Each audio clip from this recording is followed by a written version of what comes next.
confirm natin kung talaga hindi kakayanin ngayong araw na ito yung ating po pinapagawa. Let's go. Kamusta, Paps? Hindi talaga siya kakayanin? Hindi talaga? Pero bukas na tanghali, sure ball yun.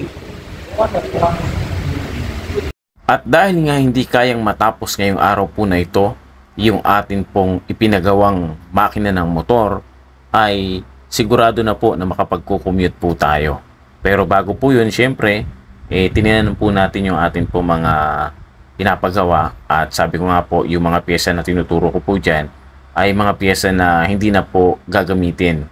At sabi nga po nung ating pong mekaniko, pwede naman pong itabi yun dahil yung mga yun ay meron tayong bagong ipapalit.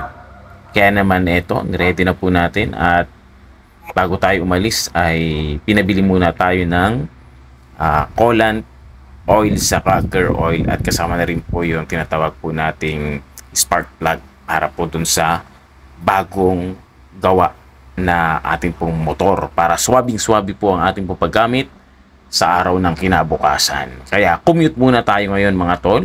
May experience natin ang pagko-commute ngayong araw po na ito. Ayaw nito. Bago. Yan. Ito. Stock. Okay. Ayan, at nandito na nga po tayo sa jeep. Sumakay na po tayo ng jeep dito sa may bagong ilog papuntang Palengke. Pero ang ating pong baba niyan ay dito lang po sa may Pasig Simbahan dahil mula po doon ay sasakay naman po tayo ng ibang jeep naman papuntang Bagong Bayan. Ayan, so ayan, napil ko lang po yung pagsakay sa jeep dahil napakatagal na po nating hindi na nasakay.